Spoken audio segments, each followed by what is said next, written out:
Okay, great. Chris is the manager, Heritage Policy and Public Programs at the National Trust for Canada in Ottawa.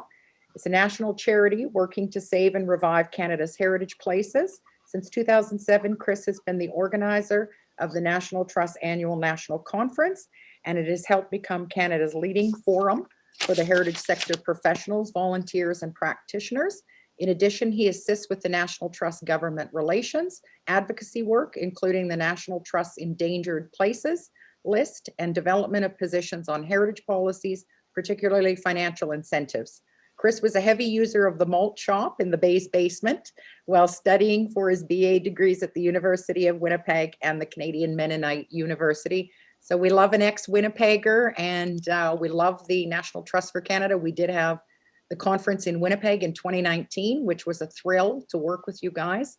And without further ado, I'll let you start your presentation. Okay, I'll just share my screen here. If I can get to full screen. You're up and running, you're good.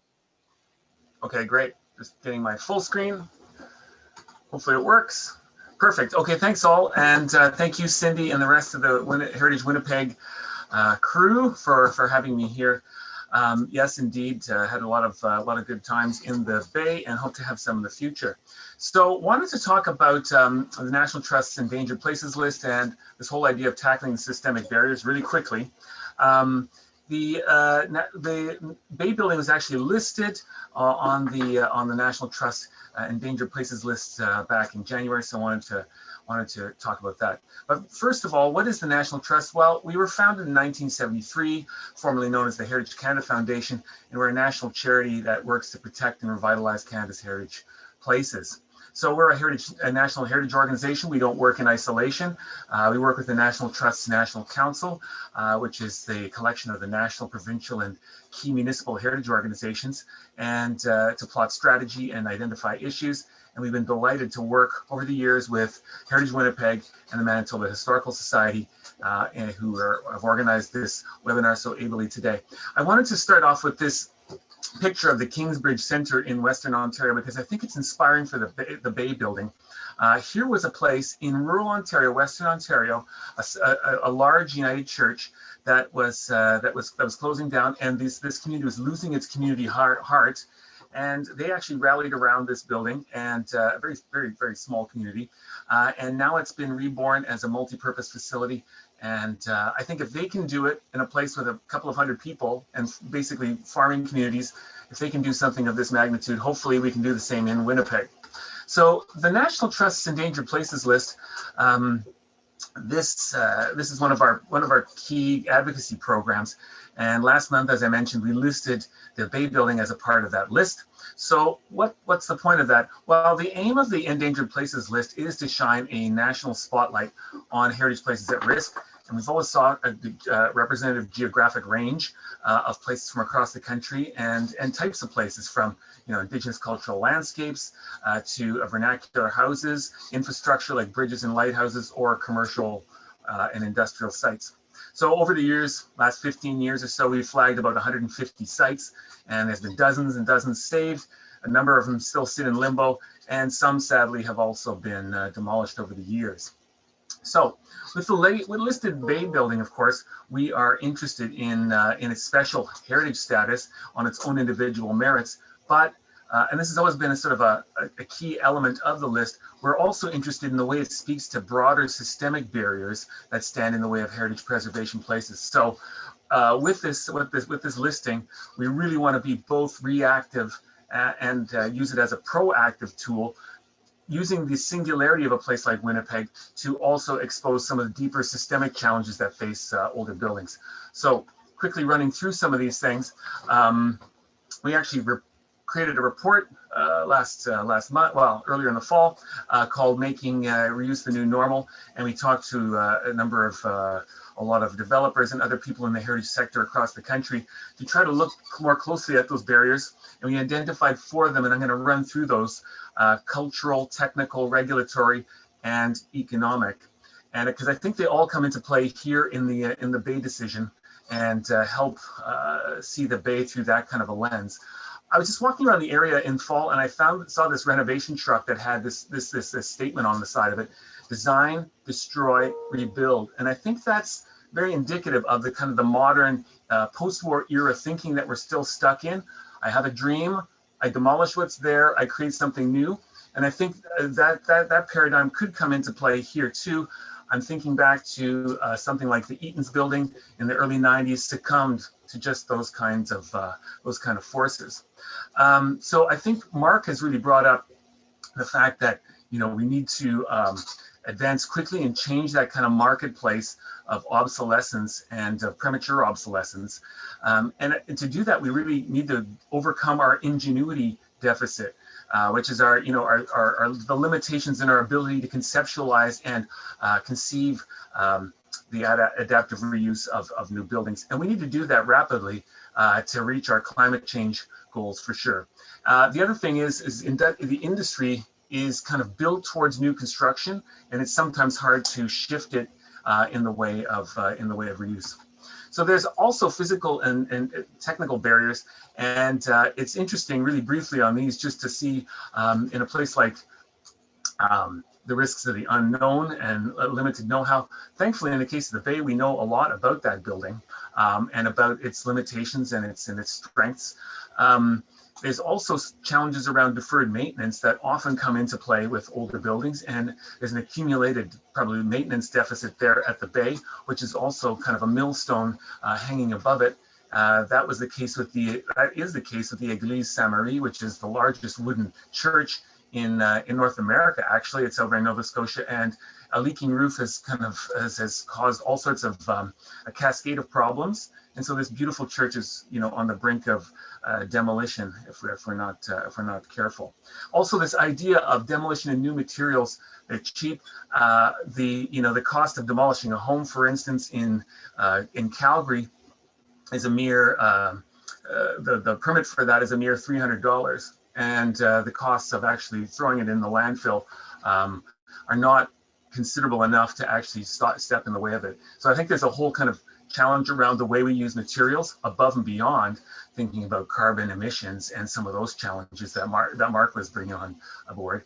I think just the way we plunder natural areas for the resources we use for new buildings and the way we throw away old materials is quite astonishing. Actually, there's a number that came. We don't really know very much about landfill in Canada, and the numbers around construction, renovation, and demolition waste, which is sad. We don't track it, but there have been some estimates by the government of Canada that we throw away into the landfill 1.4 million tons of wood per year, which is just mind-boggling, and it's just profligate in terms of the use of our precious natural materials. Then there's regulatory barriers, and I think that comes into play really interestingly with the Bay. One of the things, excessive development potential, that's really come into play here. Competing government priorities, I think, you know, the priorities around environmental goals are going to be front and center, hopefully, with the Bay building. But the building code on alternative compliance is an interesting one, because I know it came into play in talking with people involved with the Fortune block around putting in a staircase up the middle. There was a lot of money spent on trying to find alternative measures to retain certain stairwells and certain other features. Most other people would not go to those measures to retain those features. I'm thinking of Mark brought up the distillery district in Toronto, and that's a really interesting case. And I would think in the Winnipeg situation, hopefully that can be brought to bear. The distillery district is like an incredible success now, but it was derelict 20 years ago. The city actually put code inspectors, dedicated code inspectors, zoning inspectors, and heritage review personnel on the project for the entirety of the project to give it that kind of continuity and actually facilitate the redevelopment of that vast district. So if the city wants to do it, it will need to also help whoever is leading the charge on the Bay overcome some of the resistances within the building inspection and building code kind of frameworks that make things difficult for older places. And lastly, The economic barriers, well, I guess there's a difficulty of getting financing. We know that with certain kinds of, for private developers, banks won't lend them funds for rehab projects. They're seen as too risky, so they have to go onto alternative markets at high interest rates. Although who knows, I mean, interest rates can't be that high anymore. There's also the property tax challenge, and this is a big one. That's why I have 401 Richmond in Toronto, where the value of the land rises and the assessments, and it almost taxed that this kind of social enterprise organization that runs that building out of their own building because of the rising property taxes. Maybe not the case in Winnipeg, but I think one that is, and actually Mary brought it up too, was income tax, and there are no really substantial federal incentives available for the rehabilitation of historic properties in Canada. The United States has had the historic rehabilitation tax credit in place for 40 years, and it's been an incredible success in terms of helping particularly large projects, a lot of medium-sized and small ones, to become viable. In Canada, the federal government doesn't put funding into historic buildings, and it's been up to the municipalities predominantly, and to a lesser extent the provinces, in terms of making that happen. There needs to be other resources on the table, and it's great to see that the Federal Finance Committee has made its recommendation 54 of its latest report to the government on what they heard from their consultations, that it's recommending that tax credits be instituted in Canada. So we really wanted to be pushing for those. So just a number of things that I think that that the Bay will also be thinking about in terms of the Bay. Its predicament is symptomatic of so many others in the country, and I think we should also be thinking of it not just in its particularity as a unique space, but also as a microcosm of larger forces that are going to be challenges around heritage buildings that we can work on collectively together more proactively. So thank you so much, and please get in touch if you want to talk further on this subject. Thank you very much, Chris. That was a wonderful presentation, and I have to finish with a comment, slip of my tongue. It's malt stop in the basement, not the malt shop. So my apologies. Yikes. Sorry. And is a retrofit one of the questions that I think if you want to answer, or in part Mark, is a retrofit more expensive per square foot than a new build? And are there more expenses with fire safety? I'm not sure if you or Mark want to address that. Mark, do you want to jump in, and I'll jump in then too? Yeah, it sounds like a simple question, but it actually opens a whole can of worms, because the problem is every building is unique, and every building will have different costs, both to build new or to renovate. Generally speaking, however, a huge percentage of the cost of a building is in its structure.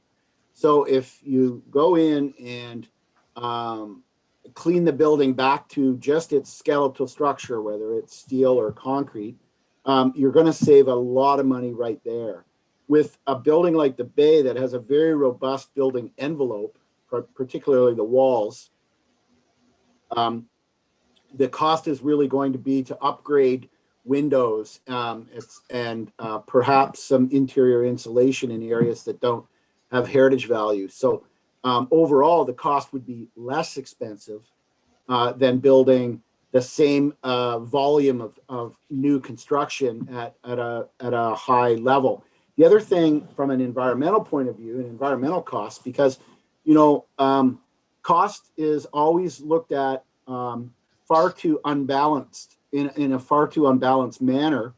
Capital costs become everything. Partly has to do with political cycles, partly has to do with perception by people, but not necessarily financial people who know better. But you need to look at the costs of not saving this building, the social costs, the environmental costs, and there is a cost. I think a phrase the current federal government uses is there's a price on pollution, and this will be as a demolition proposal, it is a polluting proposal, relatively speaking. So sorry for the complex answer, but what seemed like an easy question does not answer easily. Well, thank you very much for your reply. Chris? I think I just want to jump in too. I think there are a lot of differentials. A really interesting report, the Lazarus effect, that Robert Shipley put together maybe 15 years ago, even now. It looked at the relative costs of new to retrofitting, and larger projects came out ahead of new build. But it depends, and I know that the University of British Columbia has retrofitted 3 of its mid-century modern buildings into retrofitted new ones for the cost of 2. So they got 3 for 2 there. So there are possibilities. I think sometimes these costs go up because people do change of use. They take an industrial building and they have to put in all sorts of services for converting it into condos with plumbing and other HVAC things. So that kind of inflates the numbers and skews them. I think the other thing is, if it is even if they are on par in terms of the cost between new and retrofit, you're getting more local bang for the buck with a rehab, because it's a much greater percentage of it is labor and less on materials, a lot of them which are imported, and it's that kind of economic leakage out of the country. I think the costs and the cost benefit scenario needs to be really explored closely, as Mark says, around the environmental footprint too, and that kind of hidden cost as well. Thank you very much, Chris. Thank you for answering the questions, and thank you for your presentation. We lost earlier Robert Eastwood, but he did comment in the questions that asbestos issues are relatively small and easy to deal with on the scale of this project. So again, to reiterate what you said, Mark, it's not a huge issue going forward. And with that, we'll move on to our next presenter so we don't run out of time today.